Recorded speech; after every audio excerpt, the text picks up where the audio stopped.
Welcome, everyone, to Caring for the Caregiver presented by Helen Bodell. This program is hosted by the Blum Resource Center. Over at the Blum, we are grateful to the Center for Spiritual Care for this partnership. The recording of this session will be posted on our Blum YouTube playlist and our Blum Digital Resource Center. For those of you watching live, if you have any questions related to today's program, please feel free to utilize the chat and Q&A feature throughout the session. At the end of the session, your questions in the chat will be used to moderate a Q&A. If you have any other questions or would like more information about resources and programs offered through the Blum, please visit our website, www.dana-farber.org/resource center, or email us at blum_center@dfci.harvard.edu. Thank you all for joining us. I will now introduce Helen Bodell. Helen Bodell is the director of the Center for Spiritual Care at Dana-Farber. With Dana-Farber's spiritual care team, Helen serves as a multi-faith chaplain to patients, their caregivers and loved ones, and staff. Helen views caregiving and the love that inspires it as the very heart of what it means to be human. Now I will pass it over to Helen. Thank you for joining us. Thank you so much, Sierra, and I want to welcome each and every one of you. I just think it's significant just to begin with that you're here as a caregiver. It can be a challenge to set aside time. So I want to welcome you, and I want to welcome that part of you that made it a priority to take some time for yourself today, recognizing your own needs as well as the needs of the beloved ones for whom you are a caregiver. So glad that you're here. So I want to share that it was a caregiver who provided this beautiful breath exercise. She put into my hands a simple card that will be backwards that says 3 deep breaths. And she was there with her husband, and I think of her as I offer this. So it's from one caregiver to another. Let's begin our time together with a simple breath meditation, with thanks to this wonderful caregiver that I met this week, who gave this to me for you. 3 deep breaths. In your first deep breath, breathe in, and as you exhale, let go of the past. In your second deep breath, exhale and bring yourself into the present moment. In a third deep breath, be open to what's to come. I want to start with this beautiful philosophy, this beautiful word, and this beautiful reality of Ubuntu. And it's translated in different ways, meaning humanity itself, and also this lovely phrase, I am because we are. Ubuntu is a word common to Bantu languages of Southern Africa. It conveys more than independence. Ubuntu expresses our need for one another in order to fully live into our humanity. Caregiving is certainly an expression of Ubuntu. I am because we are.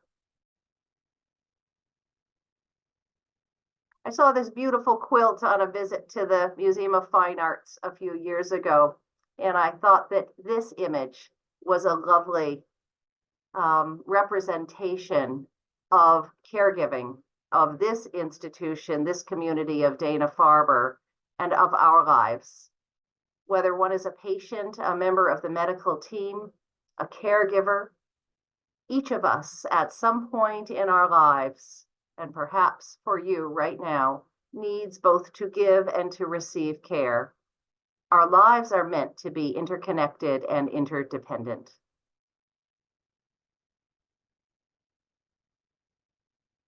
So a different caregiver stopped by, and again, this was quite recent, and it just felt significant as this presentation was on my heart and mind. I just saw a little movement outside my door. Someone paused, and I asked if I could be there for her in any way. And she sort of paused again and said, I don't know if it's for me.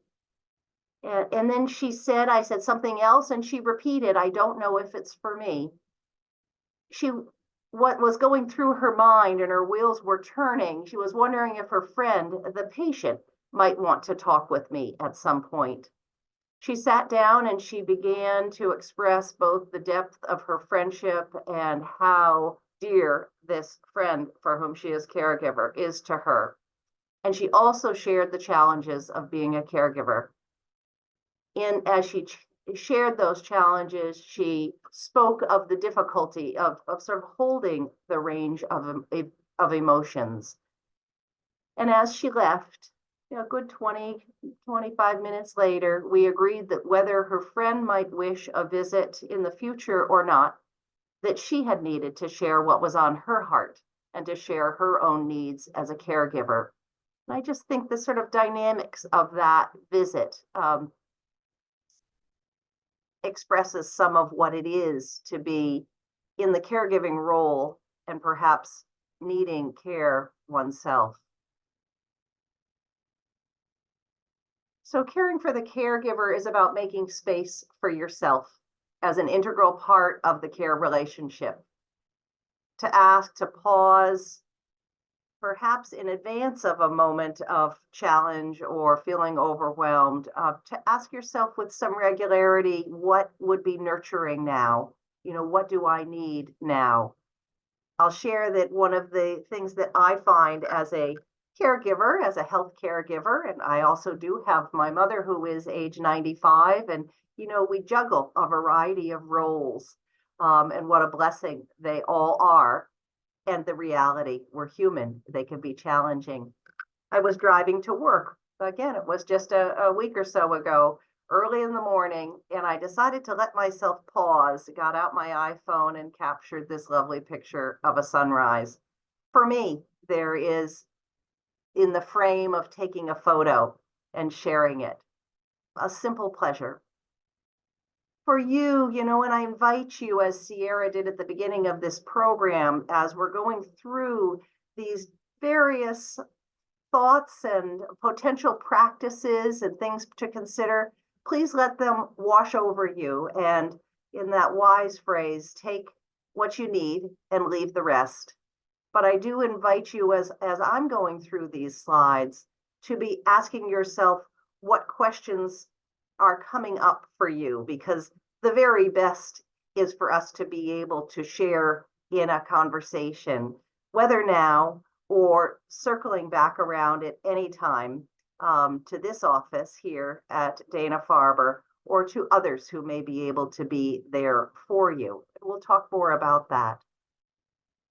But what do you need? What nurtures you? And here are just a few ideas. A walk by yourself.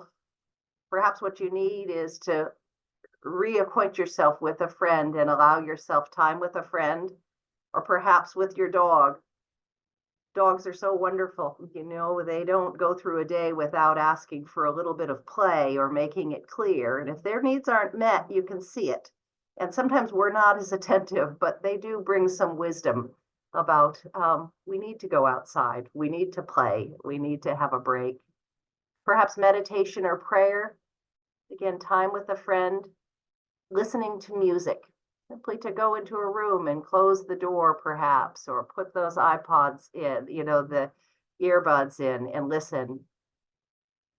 Perhaps to speak with a counselor or a chaplain, somebody who is maybe not as intimately connected and can just be there and listen. Perhaps simply a moment of peace and quiet, a yoga class, a massage, just a moment to be still and close your eyes. I love this quote from Parker Palmer, who is a Quaker, both teacher and just a very much of a wise person. Self-care is never a selfish act. It is simply good stewardship of the only gift I have, the gift I was put forth on earth to offer others. Anytime we can listen to true self and give the care it requires, we do it not only for ourselves, but for the many others whose lives we touch. And I, in this moment, will share Just again, this is the interrelationship of our lives.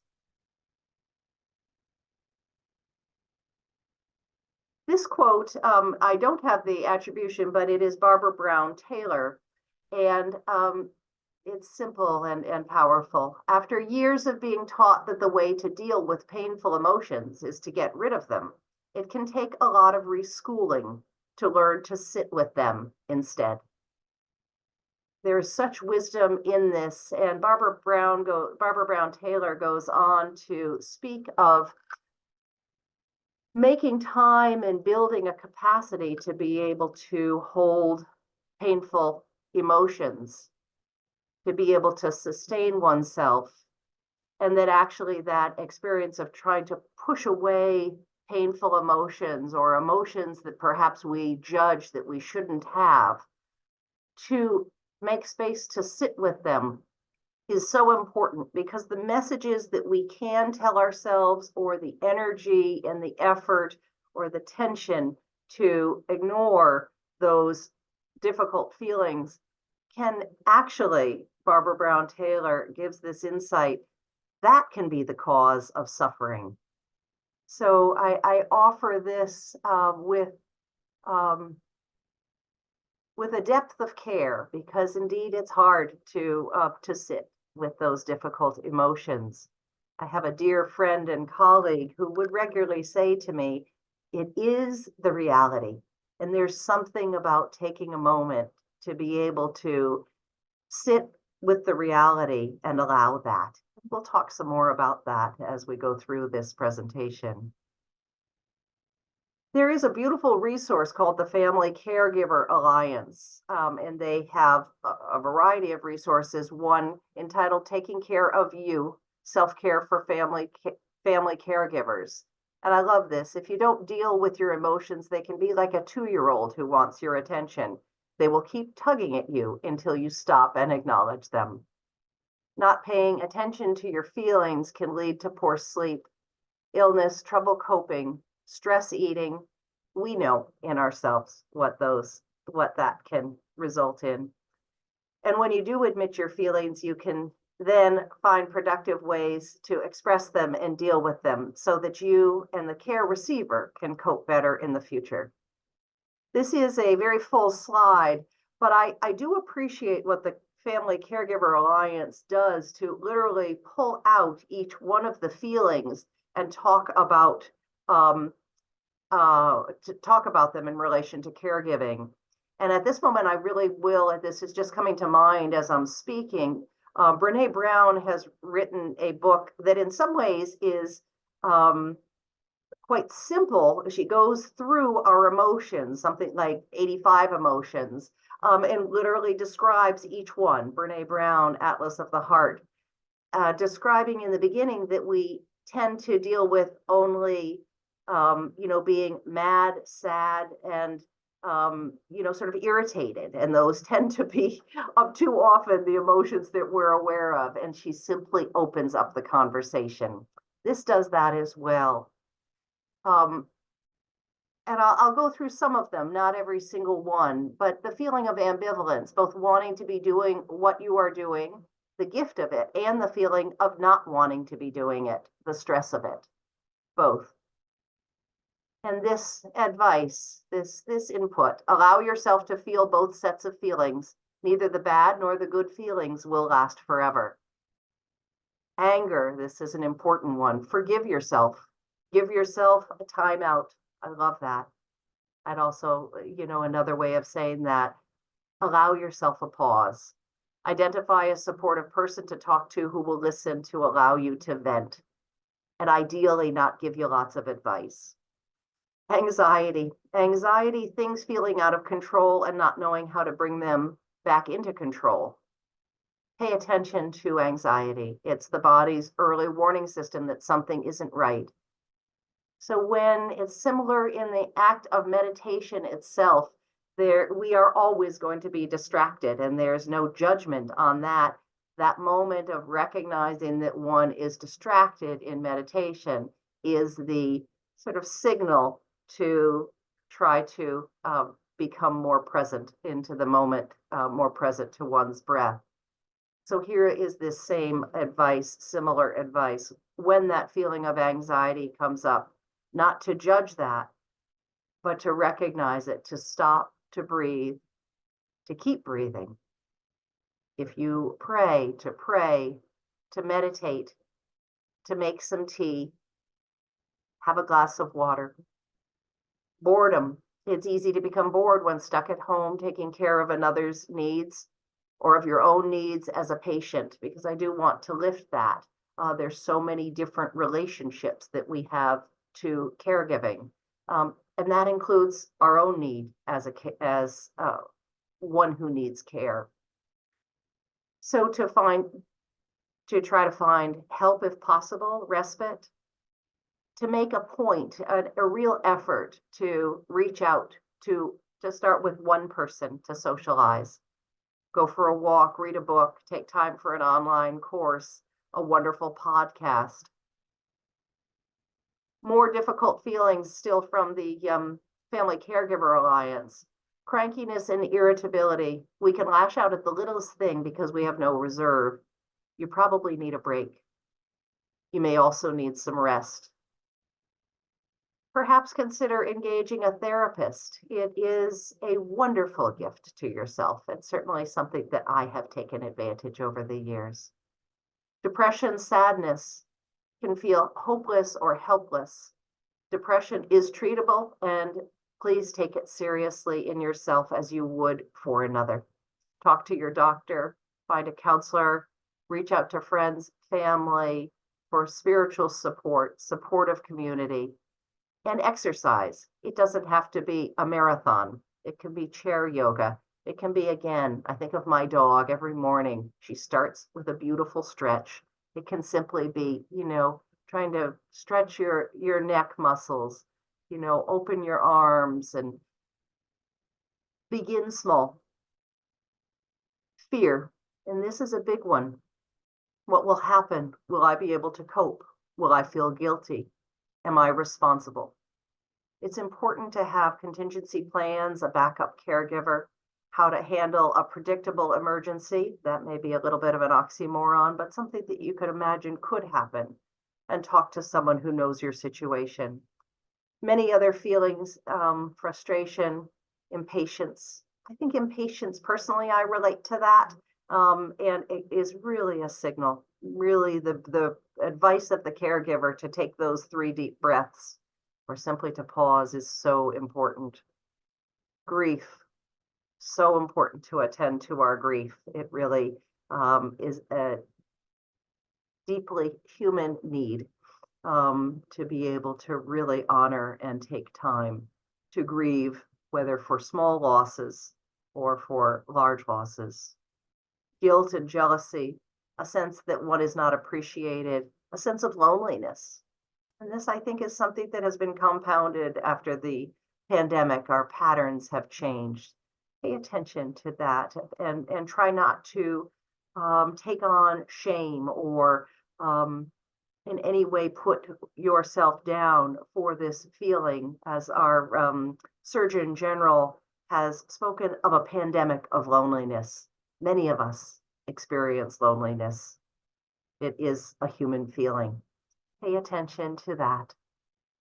Caregiving and ambiguous loss it's hard to, people don't always recognize the losses that may be happening as a result of this role that you have.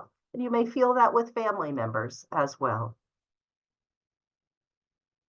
So a tool that I really have turned to over the years, because I find it so easy to remember, this acronym of RAIN. And this is Tara Brach, a Buddhist practitioner and meditation teacher who has a wonderful website, and I provide that in the resources. And every Wednesday she does a beautiful talk, and prior to that there is a movement period. It's all free, it's online. There are opportunities to contribute, but that's not a requirement. She provides this simple acronym of RAIN as a helpful tool for moments of stress or when feeling overwhelmed. You may want to explore rain when you need help to sort out the feelings arising as a caregiver. So the R, to recognize what is happening. And that, again, maybe some of those feelings we just spoke of that are coming up, that are uncomfortable, and to pause for a minute and recognize what is that feeling or what's behind that feeling. And then the next step is to allow that feeling. So this is sort of the theme in some ways of what we're talking about, to allow that experience to be there just as it is, to investigate with interest and care, and nurture with self-compassion. So recognizing, to go back through these, recognizing means consciously acknowledging in any given moment the thoughts, feelings, and behaviors that are affecting you. This can be done with a simple, and this may sound a little awkward, but I've actually done it and found it very helpful. This can be done with a simple mental whisper, noting what you are most aware of. The allowing means letting the thoughts, emotions, or sensations you have recognized simply to be there without trying to fix or avoid anything.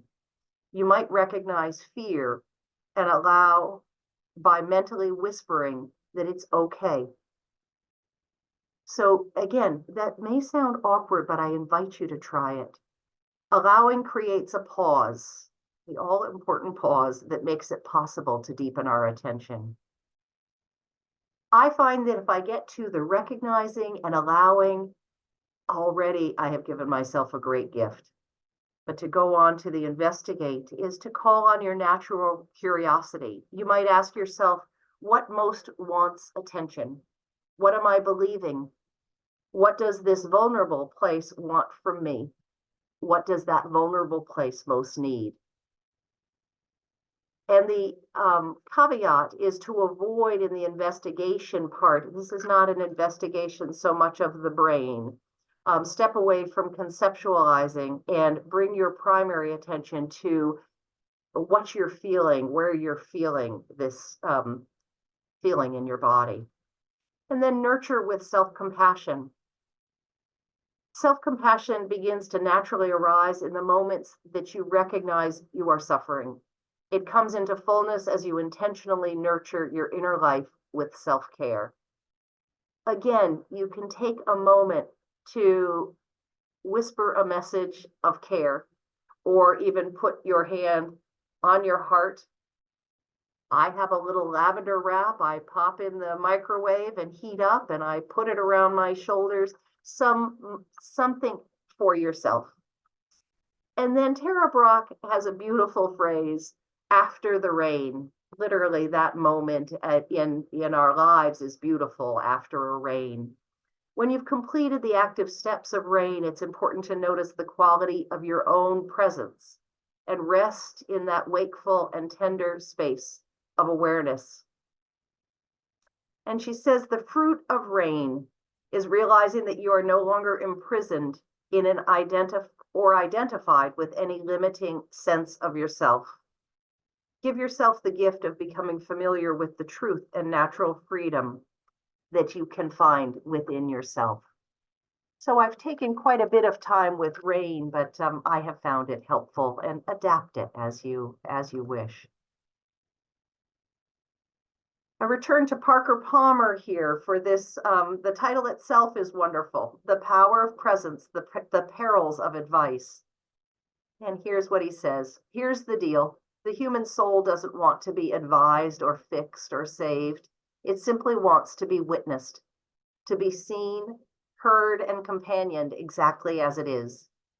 When we make that kind of deep vow to the soul of a suffering person, our respect reinforces the soul's healing resources, the only resources that can help the sufferer make it through.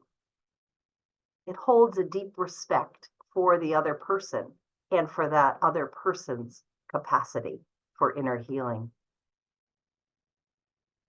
And here is a wonderful person who, I'm afraid I put her name, and it's correct here on the right in the image, but her name is Rachel Naomi Remen. She is a doctor who was diagnosed in her teens with a very serious medical condition that required removal of most of her colon. She was a teenager. This was a very hard thing to do, and it was an amazing teacher, she says. So Rachel Naomi Remen knows what it is to be a patient as well as a doctor, healer, and caregiver. And I love and I really appreciate her sense of mutual respect and the mutuality of healing.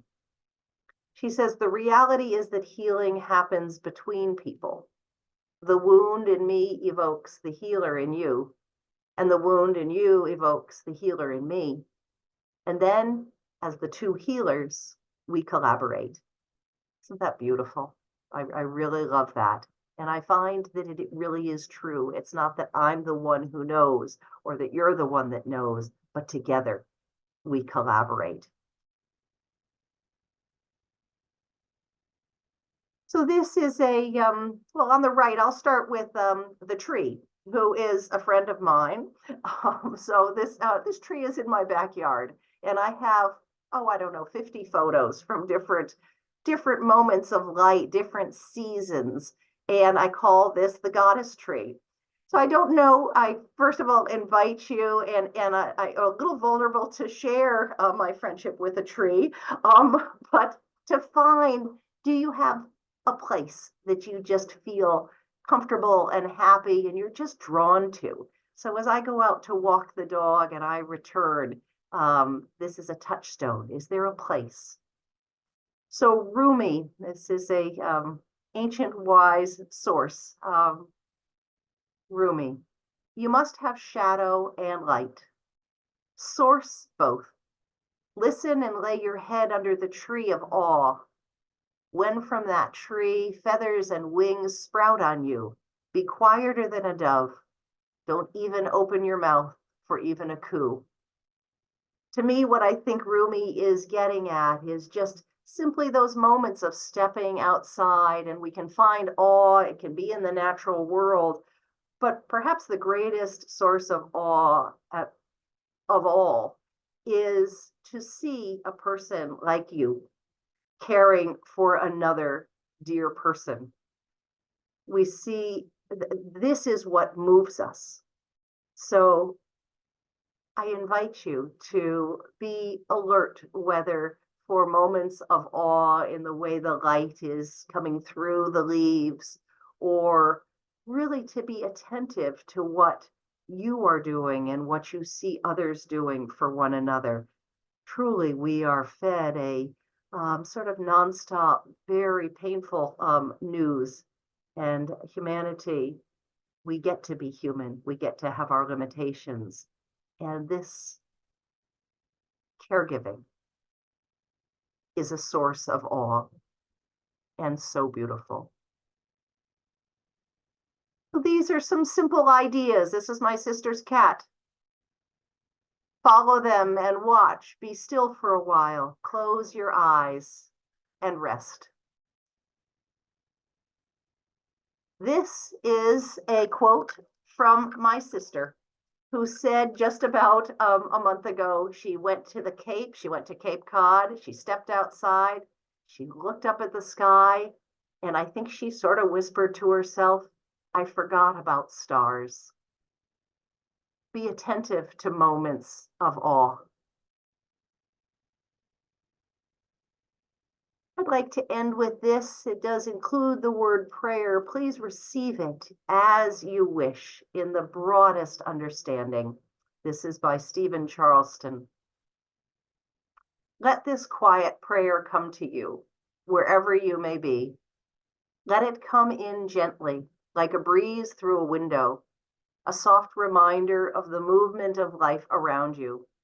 Let it be a comfort, because at times we need that calming of life, that sense that somehow things will be all right, just a feeling that you are cared for, watched over, supported in what you must do each day. Let this quiet prayer be all those things for you, because you have carried your burdens and helped so many others. Let this be your time, your moment to know that you are beloved. I close with these resources, virtual classes for caregiver support, caregivers taking care of themselves. I discovered that the NIH, the National Institutes of Health, also uses this phrase of caring for the caregiver related to care in the process of going through, supporting another going through cancer treatment, living with cancer and survival, and the experience for oneself. The rain meditation is here, and the gift of presence, the perils of advice by Parker Palmer. The full article is here. I want to thank you for taking time to attend this Caring for the Caregiver. And at this point, I hope there may be questions that come through in the chat. So I will pause for those. Thank you very much. And I do invite you to reach out to me as we're pausing here for questions that may come up. I do invite you to reach out, please, at any time using this email. Thank you. I will start with a question, and it may be our only question, but do you ever find it difficult and perhaps feel guilty or selfish to feel that you have needs as a caregiver? I don't necessarily expect that you need to answer that question, but I invite you to ask that question of yourself and to perhaps look back on this session and some of the resources and some of the quotes that are so supportive to take time for yourself. So I love a certain, the practice of the Quakers and Parker Palmer. I certainly am not bringing any sort of thought that proselytizing one view or another, which would be quite anathema to Quakers anyway. But they really believe in Quakers. They really believe in questions and the wisdom that can come from our asking questions. So pause, ask yourself, what nurtures me? What do I need right now? Am I compounding a feeling of pain by judging it or pushing it down? Is what I really need an opportunity to sit with it? As painful as that is, might that actually be what nurtures you? And this is really the wisdom of grief as well. I have come to see grief as one of the most life-affirming things that we must do, that we really need to do, and that when we don't allow ourselves to grieve, that that life can get hard. And I think we see it all around us. So may you nurture your needs. May you give yourself space and reach out. Again, I want to thank you. And Sierra, I want to thank you as well for your support. Thanks so much, Helen, for this very reflective and informative program.